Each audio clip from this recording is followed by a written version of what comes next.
احسان کا بدلہ احسان۔ پیارے بچوں، ایک دفعہ کا ذکر ہے کہ دریا کے کنارے پر ایک فاختہ رہتی تھی۔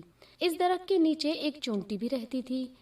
ایک دفعہ چونٹی دریا کے کنارے پر جا رہی تھی کہ پھسل کر دریا میں جا گری اور پانی کا تیز بہاؤ اسے بہا کر لے گیا۔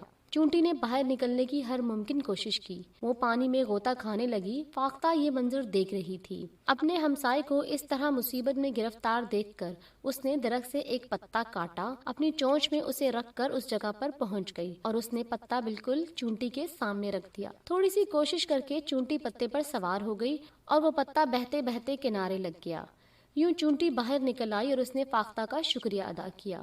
اس واقعے کو کچھ ہی عرصہ نہ گزرا تھا کہ ایک دن ایک شکاری شکار کھیلتا ہوا ادھر آ نکلا۔ اس نے فاختہ کو درخت پر بیٹھے دیکھا تو اپنی بندوق کی نالی کا رخ سیدھا فاختہ کی طرف کر کے نشانہ باندھ دیا۔